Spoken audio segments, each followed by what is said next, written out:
Cabinet is very concerned about the ongoing allegations of corruptions across the country. The committee is going to order, as the President has already done, all government departments across the country to publish the list of all those that have received or participated in any procurement during this period of the national state of disaster. And that is the first step of accountability, transparency, and ethical leadership. Because from that step, law enforcement agencies, if there is any suspicion or allegations of any corruption, they will have the information at hand. It is aimed to ensure that it is known who got the tender, for how much, what was the purpose of that particular, by every member of the public from wherever they are working from, to erase any form of suspicion. If there will be any allegation, the law enforcement agencies are empowered to act without any fear, favor, or prejudice to anyone, either in the of any status in society, whether it's in cabinet, whether it's a DG, whether it's a DDG, whether it's a CEO, whether it's a low-ranking official somewhere in a municipality or in the private sector, anywhere. The message from cabinet is that they must act without fear or favor. They must do their job. They have been freed.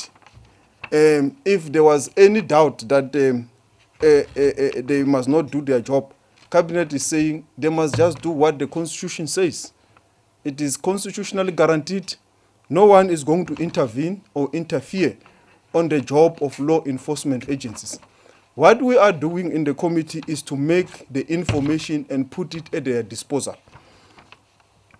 The committee will also look into how do we help to, in terms of the bottlenecks. As you are aware, the fusion center that already the law enforcement agencies have started organically is growing into a functioning operational center where they exchange information, they exchange ideas, they exchange intelligence, they exchange issues of investigation.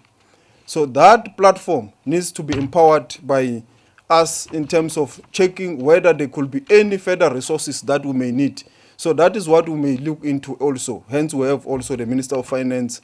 What is it that they may need to do their job in terms of being able to be supported to perform in terms of their responsibilities? But also, it is clear that as a country, we need a permanent structure like the Fusion Center. So that is what Cabinet will also look into, that Fusion Center is very important in our fight against corruption as we move forward. How do we then locate it and it grows, as it grows organically, how do we give it a legislative framework and a legislative guidance that will enable it to function with a clear line of command? And those are issues that we will still iron out in terms of the line of command, how will they be located and so forth. But that is the responsibility that Cabinet is still looking into. We are not ready now to say this is what is going to look like this elephant.